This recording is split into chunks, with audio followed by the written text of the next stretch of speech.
할렐루야. 네, 할렐루야. 네, 우리 주님을 찬양합니다. 반갑습니다. 또 오랜만에 뵌 것 같아서 어제도 보셨겠지만 저는 또 이게 직접 뵈니까 너무 반갑고 기쁘고 저는 그 교단 소속 교단 수련회를 갔다 왔는데요. 군종 목사 교단 수련회를 이번 원래는 가족끼리 다 가는데 이번에는 군종 목사님만 처음 하여튼 엄청 늘 가족과 같이 가는 프로그램인데 군종 목사만 가게 됐어요. 그렇게 해서 총회 어르신들, 군 선교부, 장로님, 목사님들 하고 같이 이렇게 모시고 군목단 해서 일본을 다녀왔습니다. 그래서 일본 선교사님 뵙고 또 이런저런 얘기도 듣고 현지 교회도 방문하고 그다음에 우찌무라 간조 이런 교회 터들 그런 코스로 다녀왔는데요. 제가 좀 이 바울과 바나바도 이렇게 돌아다니는 거잖아요. 지금 이고니온 오늘의 경우는 그전은 비시디아 안디옥인데 이제 참 바울과 바나바도 옮겨 다니면서 복음을 전하는 건데요. 제가 좀 짧게 좀 나누면요. 제가 지금까지 일본을 가면서 별 생각이 없었거든요. 그냥 와이프의 나라고 그리고 이번에 도쿄를 갔었는데요. 도쿄의 경우 저한테는 그냥 아내와 늘 연애했던 곳. 제가 대학원 다닐 때 돈만 있으면 무조건 티켓팅을 해서 비행기 가장 싸게. 그래서 도쿄행 비행기 가장 싸게 가장 싼 거 티켓팅한 가장 저렴하게 티켓팅했던 가격 기억이 나는데 2만 원에 제가 2만 원. 그러니까 유류 할증료 빼고 티켓값만 유류 할증 좀 붙었죠. 그래서 늘 이제 비행기 보는 게 저와 그 당시에 자매님, 저의 자매님의 저의 자매의 이제 비행기 언제 싼 거 뜨나 그러면서 일정하고 그때 학교 째고 가고 그렇게 성실하지 못했습니다. 자매이긴 성실했지만 학교에는 성실하지 못했어요. 제가 그래서 그 아내도 회사 생활 좀 하다가 데이트를 하고 결혼을 해야 되니까 하여튼 왠지 뭔가 아플 것 같은 거예요. 그래서 이제 병가되고 병원 치료받고 한국 오고 또 휴가 쓰고 어떻게든 휴가 쓸 수 있는 거 다 써가지고 모든 거를 그냥 연애하고 만나는 거에 썼던 것 같아요. 그런 기억이 있어요. 그리고 사실 아내도 한국으로 와서 한국을 좋아하는 마음이 있지 일본에 대한 마음이 크게 없었는데 최근 일이지만 일본 선교에 완전히 몸을 불사른 교회가 있어요. 국내에 담임 목사님 거기는 진짜 민간 교회지만 군대보다 더 군대예요. 그러니까 군대처럼 명령체계가 아니라 워낙 목사님 사모님이 기도를 많이 하시고 너무 겸손하시고 훌륭하시니까 목사님이 혹시 이거 우리 할까요? 하면 성도들이 무조건 아멘 충성. 그래서 우리 같이 정말 우리 일본 선교합시다. 그럼 다 아예 그 교회의 목적이 뭐냐? 우리 교회는 선교하기 위해 원래 교회의 목적이 선교하는 교회예요. 무조건 교회는 선교를 빼고 존재할 수 없어요. 교회는 선교함으로써 불은 탐으로써 존재하듯이 교회는 선교함으로써 존재한다. 어떤 신학자가 그런 말을 했죠. 그래서 이제 그 교회는 일본 선교에 아주 올인하는 교회인데 기도하다가 저희 아내가 생각이 나가지고 그 교회 그 집사님이 그리고 담임 목사님이 얘기하다가 일본 선교 이제 중요한 프로젝트가 있는데 당신 적임자 아니냐 왜 마음이 없냐 그러면서 담임 목사님 전화해서 한 달 전쯤이에요. 그래서 성경 관련해서 이제 좀 당신 현지인이고 일본인이 일본인한테 전도해야 되는데 하면 좋겠다. 많은 고민에 빠졌죠. 저희가 그런 일이 있었어요. 아무쪼록 그런 일들은 가끔씩 있는데 어쨌든 그래서 나는 왜 일본에 대한 한국에 대한 마음이 크고 왜 나는 일본에 대한 마음이 크게 없었을까 이런 이야기도 한 적이 있었습니다. 아내가 최근 일인데 저도 이제 막 목회를 하고 그리고 그러다 보니까 이제 갈 기대감도 없었고 가족이랑 같이 가는 것도 아니니까 참 이게 좀 미안하기도 하고 하여튼간 근데 교단 수련회니까 아무 생각 없이 갔는데 교제 가운데 큰 기쁨이 있었고, 무엇보다 참 제 마음을 주님이 좀 만져주신 게 있어요. 그래서 참 눈물 울컥울컥 했던 게 뭐냐, 정말 일본은 이게 이렇게 좀 조심스럽습니다만 진짜 불쌍한 나라다. 너무 불쌍한 거예요. 여러분 불쌍하지 않으세요? 하나님이 없는 나라가. 하나님이 없어서 그냥 그 외형은 그냥 이 세상의 외형은 지나감이라 성경에 써 있잖아요. 다 지나가는데 이 하나님 없는 게 너무 안타까운 거예요. 너무 불쌍하고. 이 나라는 일본은 기독교의 씨를 말려버린 나라이기 때문에, 어제 이제 아내랑 얘기하고 밤에 이제 숙소 들어가서도 전화하면서 이런저런 이야기를 했죠. 문화 차이나 좀 한국 쪽의 그런 문화 정서 같은 안 맞는 부분들 저도 많이 느끼면서 이야기하면서 뭔 이야기를 했냐면은, 여보 생각해보라. 이 기독교의 씨를 말려버린 나라들이 정말 불쌍하다. 이 사상적으로 타락하는 거예요. 생각 자체가 타락하는 거예요. 그 중에 하나가 이제 프랑스도 기독교로 완전 씨를 말려버린 나라로 생각을 합니다. 종교개혁의 후예들을 순교를 어마어마하게 시켰어요. 프랑스 바돌로메 죽일 대학살 사건 같은 경우도 개신교인들 죽을 때 정각 약속한 시간 딱 되자마자 기독교인들을 죽이기 시작했는데, 가만히 이렇게 그냥 있다가 죽이기로 한 시간이 딱 되자마자 종이 딱 울리자 딱 일어나서 그 2층, 3층에 있었던 사람들은 기독교인들 잡아서 그냥 던집니다. 창문 밖으로 다 던지고. 그래서 프랑스도 기독교가 씨가 말라서 외형적으로는 되게 멋있어 보이고 막 할 수 있으나 이 죄와 이 악함이, 그냥 그 오염이 이 생각 자체와 사상으로 다 들어오는 거예요. 일본도 어떤 죄에 대한 부분들, 아주 그 악함에 대한 부분들. 근데 오늘 사실 이들이 지금 설교하는 것도, 사도 바울이 설교하는 것도 그런 부분과 연결되어 있죠. 그래서 제가 이제 일본에 대한 긍휼함을 저는 처음이에요. 일본 왜 악하지? 이렇게 영적으로 좀 답답해. 그냥 딱 도쿄에 가도 딱 보더라도 이 정신이 진짜 완전 귀신 들린 사람들이 딱 보이는 거예요. 저 사람 혹시 했는데 역시나, 이게 제 그냥 개인적인 추론이에요. 뭐 대화한 것도 아닌데 몸에 자해의 흔적이 딱 보이는 거예요. 지나가다가 저 사람은 완전 미쳤네. 딱 보는데 몸에 자해의 흔적이 있고 커터칼로 그은 그런 것들이. 그래서 여기는 이게 우리나라에도 뭐 미친 사람들이야 어디나 있지만, 이게 직접적으로 드러나는 것에 있어서 자유롭게 표현하는 나라. 그래서 이전에는 없었던 마음을 주님이 너무 긍휼히 여기는 마음을 부어주셔서 제가 이제 가만히 있어도 참 마음이 안타깝고, 아내랑 얘기하면서도 몇 번 이렇게 울컥하는데 주님이 그런 마음을 부어주셔서 참 무언가를 영혼을 긍휼히 여기는 마음은 주님이 주시는 건데, 그 전까지는 없었는데 주님이 주신 것에 대해서 좀 감사하고, 그래서 뭐 새벽 예배 먼저 뵈면서 이런 마음들을 나누고요. 그리고 이렇게 정말 영혼을 긍휼히, 어떤 것을 긍휼히 여기는 마음은 주님이 부어 주셔야만 가능하구나. 어제도 아내랑 그런 얘기를 한참 했는데요. 그래서 군에 대한 마음을 부어 주시는 것, 여러분 그 가족에 대한 긍휼함일 수도 있어요. 정말 하나님 없는 것이 얼마나 안타까운지. 그래서 오늘 설교에도 하나님께 돌아오게 하려 함이라. 그 모든 악한 것들을 버리고, 그리고 이 우상들을 버리고 하나님께 돌아오는 게 정말 중요한 복음 전도입니다. 여러분 오늘 이 바울과 바나바가 비시디아 안디옥을 떠나서 이제 이고니온에서 전도를 하죠. 14장 1절에 보면은 유대인의 회당에 들어가 말했다. 아마 반복되는 패턴이었을 겁니다. 여러분 해당인의 회당에서 말했다라는 것은요, 유대인의 회당에 들어가서 뭘 하냐? 성경을 피는 거예요. 성경을 피고 성경을 읽은 다음에 성경에 대한 해석을 하는 것. 그러면서 해석과 해설을 하면서 그 안에 예수 그리스도가 말씀의 중심이고, 말씀을 이해하는 데 있어서 예수 그리스도가 핵심이기 때문에 예수님에 대해서 설교를 하고 복음을 전도했겠죠. 회당에 들어가 말하니 유대와 헬라의 허다한 무리가 믿더라. 네, 복음을 전했기 때문에 믿더라라는 표현이 등장하는 것입니다. 그런데 여러분 2절 보세요. 순종하지 아니한 유대인들이 이방인들의 마음을 선동하여 형제들에게 악감을 품게 하거늘.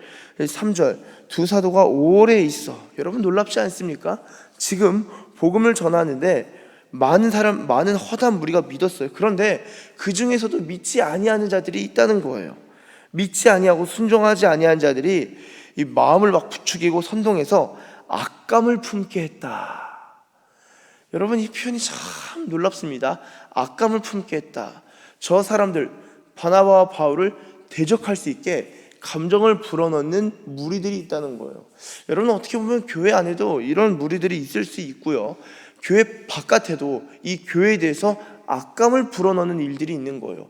예수 왜 못 믿냐? 뭐 하나님이 못 믿게 하신 거냐? 물론 이제 하나님께서 뭐 예정론 생각한다면 그렇게 정한 것일 수 있지만 그 모르는 거거든요. 내가 구원받았는지 네가 구원받았는지 사실 예정론에 따르면 진짜 모르는 거예요. 주님이 예정하셨는데. 그런데 여러분 이 악감을 품게 할 때 그 악감 선동하는 것에 동조하거나 동의하면요 이 복음을 대적하게 됩니다. 이 복음 전도라는 것도요, 복음 전도를 받는 것도 어떻게 보면은 동의하는 거예요. 복음의 내용에 동의가 되는 거예요. 마음에 받아들여지는 거예요. 그런데 이 마음에 악감을 품게 되면요 복음에 동의하지 못하고 복음을 적대하게 됩니다. 그런데 무엇이 놀랍냐? 3절에 두 사도가 오래 있었다는 거예요. 여러분 복음을 전하는데 받아들이는 경우가 있고 받아들이지 않는 경우가 있습니다. 대부분 사실 저도 그래요. 받아들이면 다행인데 목회를 하든지 아니면 여러분 가정 내에서도 예수님을 믿고 살아갈 때요, 가족들에게도 복음을 전하면요 이게 사실은 반대 세력이 있는 거예요. 교회 이 안에도 저희 누나 가정 매영 누나가 미국에 있지 않습니까?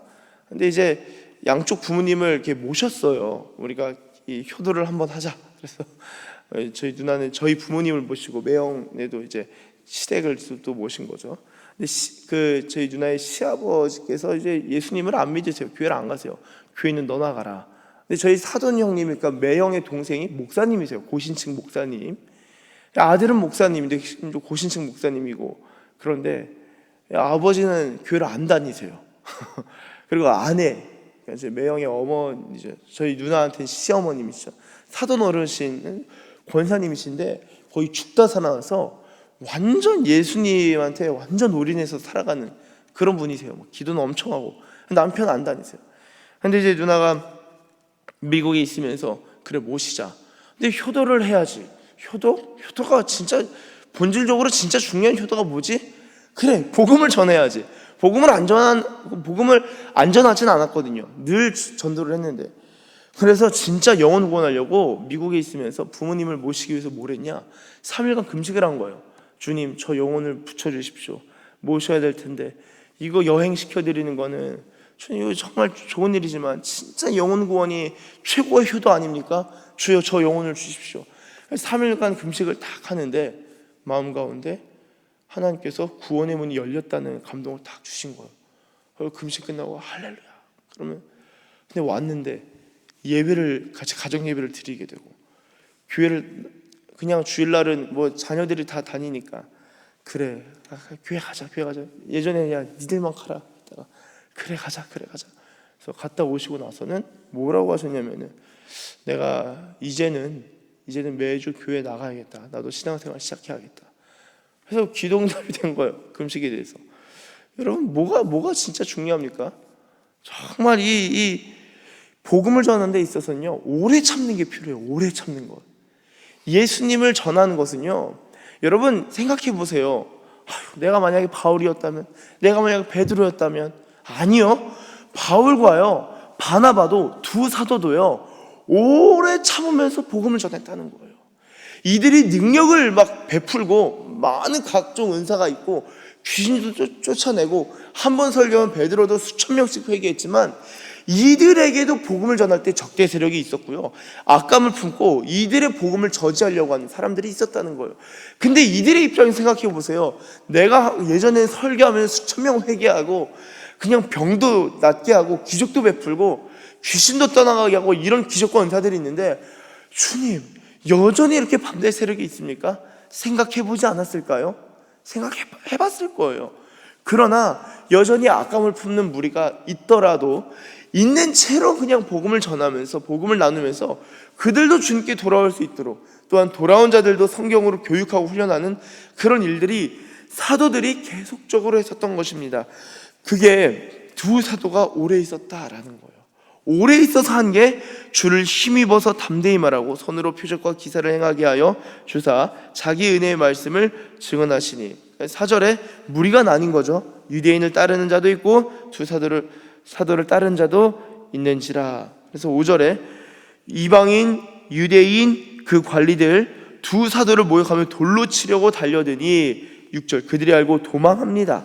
도망해서 루가오니아의 두 성 루스드라와 더베와 그 근방으로 와서 거기서 복음을 전하니라. 여러분, 예수 잘 믿고 본인이 사도라 할지라도요, 돌 들고 달려오는 무리들이 있는 거예요. 저희는 사실 돌 들고 달려오는 무리가 없죠. 이렇게 복음 전도를 잘 안 해서 그런 걸까요? 이들은 이렇게 전한 거예요. 여러분, 그렇게 해서 갔는데 루스드라 가서 무엇합니까? 발 세지 못한 사람 걷게 합니다. 앉아 있는데 나면서 걷지 못한 사람, 이제 바울이 9절에 구원 받을 만한 믿음 보고 10절 큰 소리로 말하죠. 네 발로 바로 일어서라 하니 그 사람이 일어나 걷는지라. 이 구원 받을 만한 믿음, 예수님도 구원을 받을 만한 믿음이 있는 것을 보시죠. 구원 받을 만한 믿음. 마태복음 9장 2절 침상에 누운 중풍병자를 사람들이 데리고 오거늘 예수께서 그들의 믿음을 보시고 이르시되. 믿음을 보시고 일하는 거예요. 여러분, 새벽 예배 이렇게 나오시는 거 얼마나 귀합니까? 그런데요, 믿음 없이 나올 수도 있어요. 잠이 없어서. 저는 잠이 많아요. 그런데 여러분, 정말 믿음 없이 올 수 있다고요. 근데 하나님이 이 새벽에도 보신다는 거예요. 너의 믿음은 어디 있느냐? 너의 믿음은 무엇이냐? 너의 믿음이 있는가?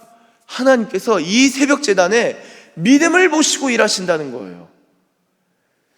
아, 그렇구나. 내가 예배 마치고 기도할 때 믿음을 가지고 기도해야겠다.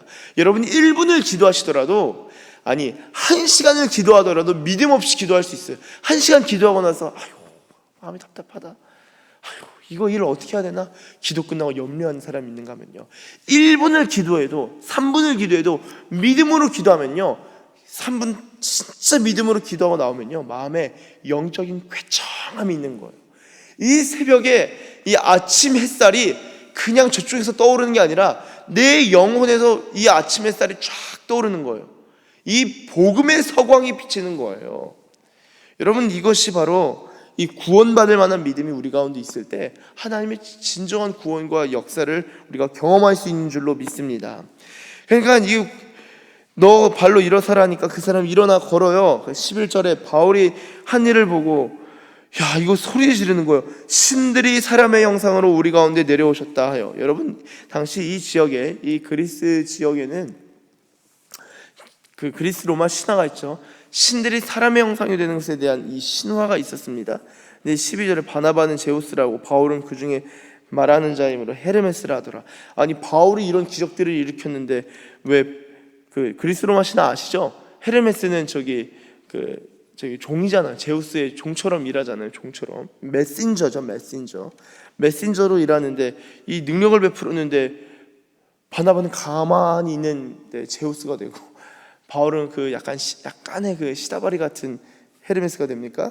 원래 이제 헤르메스가 말하는 자고 이런저런 일들을 하니까 바울이 능력을 베풀었지만 당신은 헤르메스다, 제우스다. 그들의 신관을 가지고 이렇게 이해하는 거죠. 그래서 13절에 제우스 신당 제사장이 소와 화환들 가지고 제사하고자 하니까 14절 바나바 바울이 듣고 옷을 찢고 뛰어들어가서 소리 지르면서, 소리를 생각해보세요. 옷을 찢고 소리를 지르는 거예요. 바울 바나바. 안 돼, 그만하세요, 막 소리 지르고. 15절에 어찌하여 이러한 일을 하느냐? 우리도 여러분과 같은 성정을 가진 사람이라. 여러분에게 복음을 전하는 것은 이런 헛된 일을 버리고. 이런 헛된 일, 여러분, 예수를 믿지 않으면요, 헛된 일에 빠져 살아갑니다. 빠져 들어가는 거예요. 복음을 전하는 건, 복음을 받아들이는 건 이런 헛된 일들을 버리게 되는 거고요. 천지, 바다, 그 가운데 만물을 지으시고 살아계신 하나님께로 돌아오게 합니다.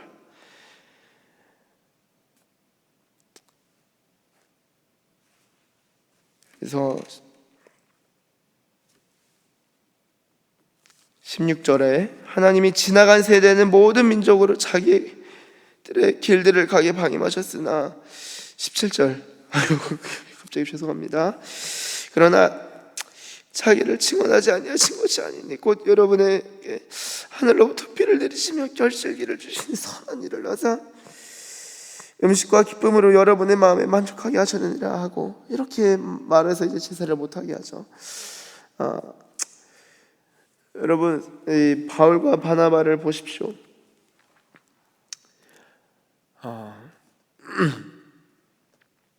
복음을 전하고 하나님의 은혜의 말씀을 전하고 은혜 말씀으로부터 하나님께서 주를 힘입어서 말씀을 전하고 이런 기적과 이런 역사들이 나타났는데 이 사람들이 이 제사 드리려고 하니까 그 장면이 되게 드라마틱하지 않습니까? 복음을 전하고 와서 이런 대우, 신의 대우를 받고, 근데 그게 아닙니다 하면서 뛰어들어가서 제사하려고 막 무리를 막 흩어놓고 옷을 찢고 꽥꽥 소리지면서 하지 마세요, 이거 하지 마세요. 복음을 전한 이유에 대해서 나누는데요.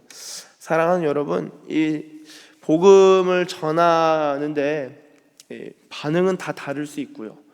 그리고 악한 감정, 악감을 가지고 대우받기도 하고요. 복음 때문에 신들이라고 어떤 극도의 존경을 받을 수도 있고, 아니면 신처럼 자꾸 제사를 지내려고 뭐 대단하게 보려고 하지만 우리는 그냥 다 복음의 전달자입니다. 복음의 은혜를 입고 덕을 입고 하나님의 은혜로 살아가는 자들이죠.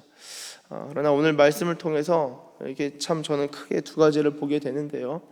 정말 오래 참음으로 복음을 전하는 삶을 살아가는 것 우리한테 너무 필요합니다. 또한 복음으로부터 오는 핍박이 있을 수도 있는데요. 여러분, 그러나 주님이 아시고 주님이 보시고 또한 어떤 경우에는 그들에게 복음으로 말미암아 능력이 일어나서 정말 많은 그런 존경과 대우를 받을 수 있지만 중요한 것은요, 성정이 같은 사람이라는 것이고, 그리고 정말 복음을 전하는 것은 헛된 일을 버리고 하나님께로 돌아오게 하는 것, 그것이 정말 우리가 복음을 전하는 이유입니다. 저희가 이 사랑하는 서산기시교회가 정말 복음을 전함으로 말미암아 하나님 기쁘신 일들을 이어나갈 뿐만 아니라 저희도 정말 복음으로 말미암아 복음이 아닌 것들, 헛된 일들을 버리고 하나님께로 돌아가게 되는 이런 회개의 역사가, 정말 복음의 역사가 우리 교회 가운데 일어나게 되기를 예수님의 이름으로 축복합니다. 기도하겠습니다. 하나님 감사합니다. 하나님, 알지 못하던 시대에는 하나님이 간구하셨거니와 이제는 어디든지 사람에게 다 명하사 회개하라 하셨으니, 주님 말씀하셨사온데 하나님께서 간구하신 때가 있고 하나님께서 넘어가 주신 때가 있는데, 이제는 어디든지 모든 사람에게 다 명하사 회개하라 하셨습니다. 주님, 우리의 교회가 정말 주님 앞에서 회개하길 원하고, 하나님 정말 우리 한국교회에 큰 은혜를 주셨는데, 하나님 이 한국교회와 특별히 우리나라에는 이 9대 교회가 있습니다. 주님, 우리에게 이 새벽에도 주님을 예배할 수 있는 은혜를 주심에 감사드립니다. 하나님, 이 은혜를 나누는 우리 서산기지교회 되게 하시고, 그 은혜를 나누는 군교회 되게 하시고, 그 은혜를 나누는 한국교회 되게 하여 주시옵소서. 열방에도 이방 땅에도 정말 주님을 알지 못함으로 우리 주변에도 우리 이웃들도 나아가 우리가 알지 못하는 이방 땅에도 외국인들에게도 하나님 아버지 정말 복음이 전달될 수 있는 복음의 전달자로 주님 우리를 삼아주시고, 하나님의 은혜에 힘입어 살아가는 복음의 사람들 다 되게 하여 주시옵소서. 우리 가운데 오래 참음이라는 성령의 열매가 있기를 원합니다. 인내함으로 너희의 영혼을 얻으리라 주님 말씀하셨는데, 인내하며 복음을 전할 수 있는 하나님의 은혜에 힘입어 살아가는 주의 백성들 되게 하여 주시옵소서. 감사드리며 예수님의 이름으로 기도드립니다. 아멘.